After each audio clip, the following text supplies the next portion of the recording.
안녕하십니까. 지금은 신부시대, 천년 동안 신부시대. 오늘은 알파날, 알파절 특집으로 지난주에 말씀드린 것처럼 지금은 신부시대 특집 3부작. 지난주에 지금은 신부시대, 오늘은 천년 동안 신부시대 시간입니다. 지난주에 말씀드린 것처럼 다음 주까지 3부작으로 갈 거고요. 지난주에는 기본적으로 우리가 말씀에서 배운 시대 구분을 배웠습니다. 구약시대, 신약시대, 성약시대. 이 세 시대 가운데 하나님과 인간의 관계가 어떻게 달라지는가. 처음에는 주인과 종의 관계, 자녀와 부모의 관계, 신랑과 신부의 관계로 그때마다 하나님이 인간을 대하는 것이 달라지고 그에 따라서 인간이 하나님께 가는 길이 방법이 달라집니다. 신약시대 때, 구약시대 때 하면 안 되는 것들은 신약시대 때도 하면 안 되는 것이 아니라 해야 되는 것들이 있습니다. 하나님을 아버지라고 부르고 하나님을 직접 부르고 하나님께 직접 나아가고 예수 이름을 통해서 달라지죠. 그와 같이 예배도 형식도 달라지는 것이 있습니다. 율법을 통해서 하나님께 갔다면 신약시대에는 은혜를 통해서 믿음을 통해서 하나님께 가게 됩니다. 성약시대가 되면 어떻게 달라질 것인가를 또 이야기해야 되겠죠. 그것도 우리가 말씀을 통해서 배웠으니까 그것들 지난주에 정리를 했었고, 이번 주에는 지난주에 말씀드린 것처럼 특히 이 신약시대 잔여권 시대에는 교회사적으로 어떤 일이 있었는지 한두 가지를 알아보고 그런 것들이 성약시대에 어떻게 달라질 것인지, 과연 달라질 것인지, 달라진다면 어떻게 달라져야 되는지 우리가 말씀을 배운 것을 통해서 생각해보는 시간을 다음 주에 잠깐 가져보도록 하겠습니다. 우선 잠깐 말씀을 드리고 싶은 건, 첫 번째는 제가 공부를 할 때 대학교에서 신학생들을 만나죠. 신학을 공부했으니까 신학생들을 만날 거 아니겠습니까? 신학생들과 이야기를 하다 보면 여러 사람들을 만나는데, 이 서유럽의 신학생들과 독일 사람들이겠죠, 대부분. 그리고 저 동유럽에서 신학을 공부하기 위해서 온 사람들이 있습니다. 동유럽에서. 동유럽은 옛날도 아니죠. 동독하고 저쪽은 소련 시절에 소련의 영향권에 있어서 공산주의였잖아요. 그러니까 종교를 탄압하고 종교를 핍박하고 종교를 없애려고 하는 곳에서 꿋꿋이 종교를 지키고 살았던 사람들은 굉장히 다릅니다. 이쪽 서쪽에 잘 먹고 아무 문제 없이 평탄하게 하나님 믿고 살았던 사람들하고 예, 뭐 신학생이니까 신학생들하고도 얘기를 해봤을 거고, 제가 전도하려고 여기저기 여기서 동아리 클럽 같은 게 있습니다. 교파마다 있어요. 카톨릭은 카톨릭 학생회, 루터교는 루터교 학생회, 또 다른 그 외의 교파들 뭉쳐놓은 다른 개신교 학생회, 이런 식으로 여러 가지고 몇 가지가 있는데 제가 거진 다 가봤습니다. 가서 사람들이랑 얘기도 하고 얘기도 듣고 얘들 어떤 사람인가, 물론 전도도 해볼 수 있으면 해보기 위해서 갔지만 일단 이런저런 목적으로 가서 얘기도 해봤는데, 일단 이 서유럽 사람들은, 아니면 서쪽 독일 사람들은 하나님을 믿어도 굉장히 어린아이처럼 순수한 마음으로 하나님을 좋아하면서 사랑하면서 믿습니다. 신학 공부를 해도. 근데 막 절실하고 막 신학이 단단하고 튼튼하고 이런 건 없어요. 제가 볼 때 굉장히 어린아이 같고 깨끗한 마음, 순수한 마음으로 하나님을 섬깁니다. 사랑합니다. 그리고 그렇게 다가가고 그렇게 믿습니다. 정확히 잘 모르지만 그냥 믿고 따라가고 어린아이처럼, 정말. 근데 이쪽 동독 쪽에서 온 사람이나 핍박을 견디고 꿋꿋이 견디고 살아남은 사람들이나 그 자녀들은 굉장히 철저한 게 있고 뚜렷한 게 있고 네, 확실합니다. 뜨겁고 신앙이 똘똘합니다. 굉장히. 제가 아는 친구들, 제가 얘기하고 싶었던 일화 중에 하나가, 제가 아는 친구들 중에, 그때 얘기해봤던 친구들 중에 동유럽에서 온 친구가 하나 있었는데 이름이 빅터였어요. 빅터. 등치가 산만 거의 한 2m는 다 돼가는 것 같고 덩치도 엄청나게 큰 친구였는데, 그 친구랑 별로 친하진 않았어요. 그때 같이 얘기를 했었는데, 그 친구랑 저랑 이쪽 그 동아리의 대표격 지도자쯤 되는 애랑 셋이서 얘기하고 있었는데, 이 지도자쯤 되는 친구가 이 빅터라는 친구한테 갑자기 물었습니다. 너한테 십자가는 무슨 의미야? 라고 물어봤는데 깜짝 놀란 게 이 친구가 1초도 안 기다리고 바로 대답했습니다. 뭐라고 대답했냐면 십자가는 원래 내가 내 죄로 인해서 매달려야 할 곳이야. 내가 내 죄로 죽어야 할 곳인데 예수님이 나 대신 거기에 매달려 죽으셨어. 돌아가셨기 때문에 그래서 내가 그걸 갚기 위해서 나머지 내 인생은 예수님께 드리기로 했고 그를 위해 살기로 한 거야. 저기는 원래 내가 죽을 곳인데 교회의 십자가를 가르치면서 저기는 원래 내가 죽어 달려야 될 곳인데 예수님이 나를 대신해서 달리신 곳이다. 라고 1초도 안 기다리고 착 대답을 하더라고요. 그래서 저는 그때 이놈 제대로네. 뭐 이렇게 그런 생각을 한 적이 있습니다. 덩치도 커다란 친구가. 그와 같이 동독 쪽에서 온 사람들이 좀 뭔가 있어요. 한국에서도 교회 다닌 사람들 붙잡고 굉장히 갑자기 물어봤거든요. 딴 얘기하다가. 별로 친하지도 않은 사이인데. 십자가 너한테, 당신한테 십자가는 무슨 의미입니까? 라고 물어보면 이렇게 갑자기 탁 대답할 수 있는 사람이 많이 있을까요? 많지 않을 것 같습니다. 한국에서도 기독교인들 붙잡고 갑자기 이런 질문을 한다면 그렇게 쉽게 갑자기 탁탁 1초도 안 기다리고 나오기는 힘든 대답인데 이것도 하나의 핵심적인 거니까 기독교 핵심이고 우리 핵심이니까 이것도 안 돼 있으면 사실은 좀 어렵겠죠. 기독교인으로서 이와 같이 이 기독교인의 정수라고 할 수 있는 뭐 정수가 많겠지만 그 중에 제가 생각하기에 좀 중요한 혹은 제가 좋아하는 부분을 오늘 한 가지 말씀드리고 두 가지, 세 가지 말씀드리면서 이런 부분에 대해서 우리는 신부시대에, 성약시대에 어떻게 생각하고 어떻게 해야 하는가, 어떻게 하나님께 가야 되는가에 대해서 얘기해 봤으면 합니다. 그거는 우리는 어떻게 할지에 대해서는 다음 주에 다 같이, 우리 어차피 말씀을 배웠기 때문에 사실은 다 압니다. 하지만 거기에 대해서 다시 한번 정리를 해본 시간 같기도 하고, 오늘은 몇 가지 제가 예를 보도록 하겠습니다. 같이 이야기해보고 싶은 예. 첫 번째는 펠라기우스에 대해서 얘기할 겁니다. 여기다가 계속 띄워놓을게요. 이분 펠라기우스라는 분을. 펠라기우스는 우리가 아는 아주 유명한 분과 동시대 인물입니다. 초대 교회 사람인데 한국에서 어거스틴이라고 하죠. 여기서는 아우구스틴이라고 하는데 여기다 아우구스틴, 여기 펠라기우스, 아우구스틴. 동시대 인물입니다. 아우구스틴은 우리가 역사론에서 배웠고 아주 유명한 인물이니까 기독교 신학의 아주 위대한 신학자, 철학자이죠. 펠라기우스도 신학자이고 수도사입니다. 수도사이면서 그 당시엔 유명했던 사람입니다. 아우구스틴과 같이 이 사람이 주장했던 것은 어떤 것이냐면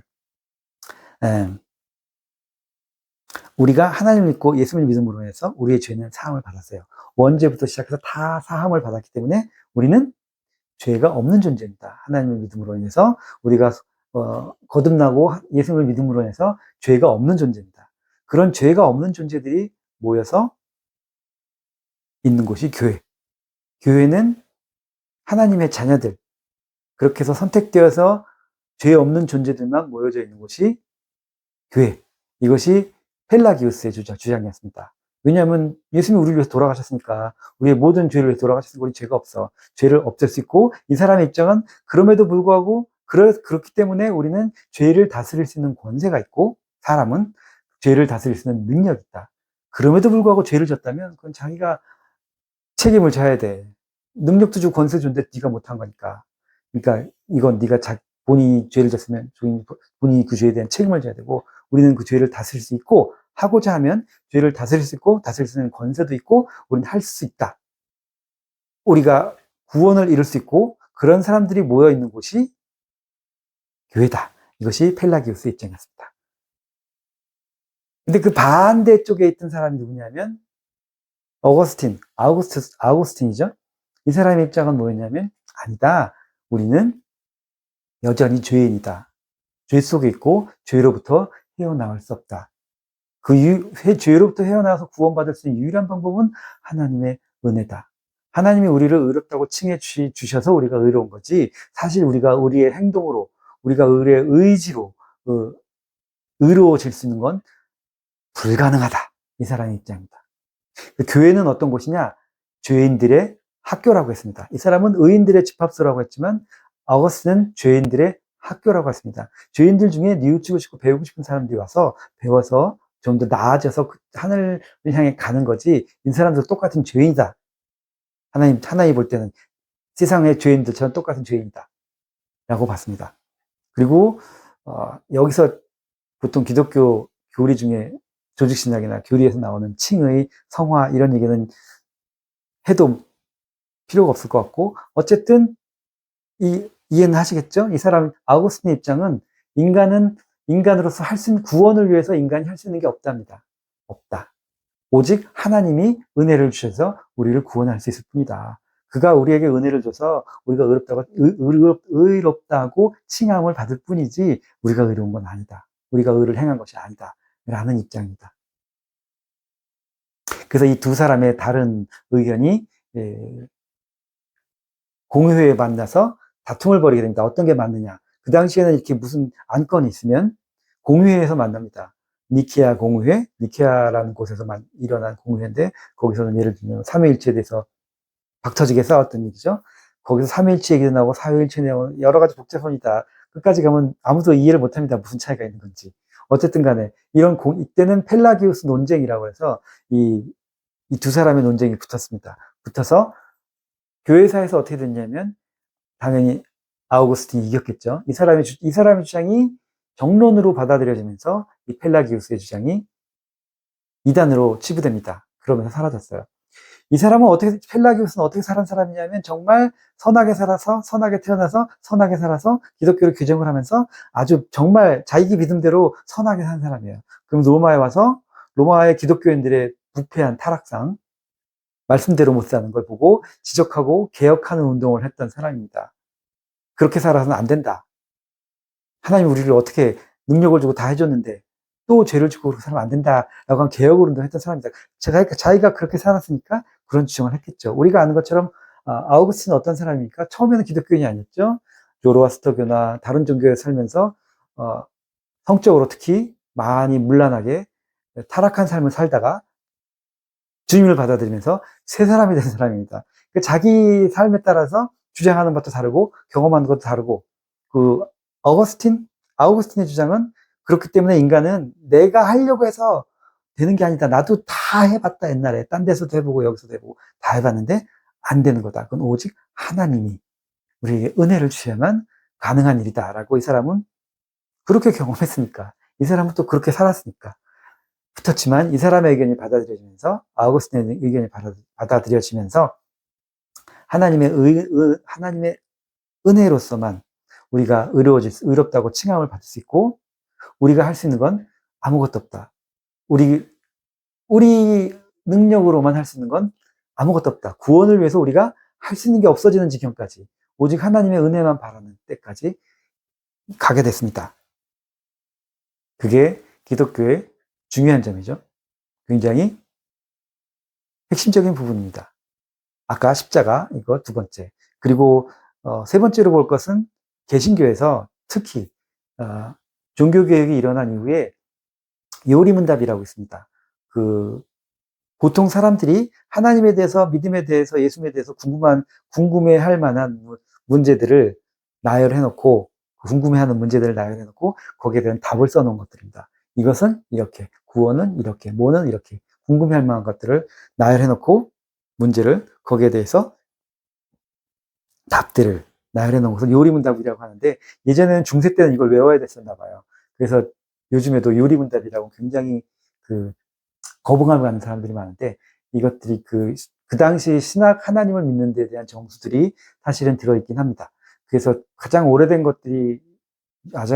요리문답이 영국의 맨체스터, 그리고 독일은 하이델베르크의 요리문답, 독일어로는 카테이스무스라고 하는데, 하이델베르크 카테이스무스, 거기 보면 이런 게 있습니다. 그 62번째 문제에 대한 답이 있는데, 답이 세 문장으로 나옵니다. 62번 문제 답, 이것이 중요한 게 아니라 거기 맨 마지막 문장이 핵심도 있고 제가 좋아하기도 하고 뜻이 있기도 한 그런 문장입니다. 거기 뭐라고 써있냐면, 여기다 올려드리겠습니다. 그러나 이 세상에서 우리의 가장 선한 일도 불완전하며 여전히 죄에 덮여져 있다. 인간인데, 인간의 입장에서 가장 최선, 가장 선한 일, 우리가 하는 가장 선한 일도 불완전하다는 거예요. 그리고 거긴 죄가 이미 들어가 있다. 선한 건 없다는 거죠. 선과 악을 나눌 때 하나님이 원하는 것이 선인데, 하나님 자체가 선인데, 우리가 인간의 힘으로 최선을 다해서 최대한의 선을 생각해봤자 그건 아직 불완전하다, 하나님 앞에는. 그리고 거기는 이미 죄도 들어있고 무지도 들어있고 욕심도 들어있고, 그렇기 때문에 죄도 들어있는 거다, 끼어있다, 완전하지 않다. 선과 악을 나누는데 우리의 생각, 우리가 판단을 해야 되잖아요. 뭐가 선이고 뭐가 악인지. 똑같은 일을 해도 선일 때도 있고 악일 때도 있습니다. 예를 들면 지난주 잠언에 나왔었잖아요. 선생님께서 잠언을 주셨는데 충성 그러면 선이죠? 좋은 거잖아. 모든 충성이 좋은 거냐? 선생님이 아니다 그러셨거든요. 왜? 북한을 봐라. 북한의 3대째 그 지도자를 세습하면서 백성들이 굶어 죽고 파탄 나고 핵무기나 만들고, 그럼에도 불구하고 저런 나쁜 정권에 살면서 그 정권에 충성하는 사람, 그가 그 충성이 좋은 거겠냐? 아니지 않냐? 민주주의 나라에 와서 선한 뜻을 위해서 충성하는 거 좋은 거지만, 똑같은 충성이 거기 가면 나쁜 거잖아. 사람 죽이는 독재자 밑에서 충성하는 거 나쁜 거잖아. 똑같은 충성이지만 다른 것처럼 다르다. 똑같은 일을 했지만 선할 수 있고 악할 수 있는 것처럼, 완벽한 선, 하나님의 선, 그것이 완벽한데 인간은 최선을 다해봐야 불완전한 선이고, 그것 자체도 악이 들어있다. 악에 물 들어있다. 악이 붙어있다. 그런 뜻이거든요. 묻어있다. 그러니까 인간이 추구하지만 인간으로서는 절대 할 수 없는 일이다. 100% 선함은. 이것이 기독교의 정수, 특히 개신교의 정수. 그리고 아까 말씀드린 것처럼 아우구스틴도 그러했고, 물론 다른 중요한 정수들이 많이 있겠죠, 기독교에서. 하지만 이 부분에 대해서 또 모르는 기독교인들도 많이 있습니다. 이 부분에 대해서, 방금 말씀드린 이런 부분에 대해서도 모르는 기독교인들이 많고, 다르게 생각하는 기독교인들도 많고, 십자가에 대해서도 잘 모르는, 확실하게 모르시는 분들도 많고, 이러면 참 기독교인들 힘들겠죠. 하지만 우리는 그런 얘기를 하려는 게 아니라, 이렇게 발전해왔던 잔여권의 기독교, 이제는 우리가 신부시대를 맞아서, 성약에서 신부시대를 맞아 신부로서의 삶을 샀는데, 우리는 어떤 스탠스를 취해야 될까요? 의인으로서 하나님이 선한 신부만 뽑아다가 이 섭리 역사에 불러왔다. 우리는 선하게 살 수 있고 100% 할 수 있다. 일까요? 아니면 우리도 뜻이 있어 뽑혀왔지만 똑같은 죄인일 뿐이고 나아가는 과정일 뿐이고, 어떻게 우리의 입장을 정리해야 될 것인가? 은혜에 대해서 완전히 하나님의 은혜로서만, 우리는 이미 말씀을 근데 배웠잖아요. 우리에겐 책임 분담이 있고, 하나님은 하나님의 책임 분담이 있고, 우리에겐 우리의 책임 분담이 있고, 우리가 구원을 위해서 아무것도 할 수 없는 게 아니잖아요. 그리고 우리가 섭리를 46년 선생님과 함께 뛰어오면서 많이 봤잖아요. 또 많은 사람이 나가고, 많은 사람이 배신을 하고, 많은 사람이 뒤돌아 나가고, 물론 힘들어서 어려워서 뒤돌아서 나간 사람도 있지만, 또 자기 욕심 때문에 잘못 생각해서 완전 배신하고 적이 된 사람들도 있지 않습니까? 그런 걸 보면서 또 이것도 어느 편이 맞을까? 옛날에는 그렇게 항상 신호대, 그러니까 공회를 만들어서 다툼을 하고, 이긴 편이 정통이 되고 진 편이 이단이 되고, 이런 식으로 올라왔는데, 우리는 그럴 건 아니잖아요. 이미 다 완성이 되어서 말씀을 주셨으니까, 그 말씀 주신 걸 가지고 그럼 우리는 최소한 어떻게 달라질까? 어떤 부분이 어떻게 달라져야 될까? 신약 시대는 이런 일들이 있었는데, 이런 생각들이 기본에, 신약 기본에, 신학에 깔려있는 부분들인데, 이 부분들이 이제는 어떻게 달라질 것인가에 대해서 우리도 한번 생각을 해보고, 다음 주에 그러면 거기에 대해서 말씀을 우리가 이미 다 배워서 알고 있는 거지만 다시 한번 나눠보면서 시리즈를 마무리하도록 하겠습니다. 감사합니다.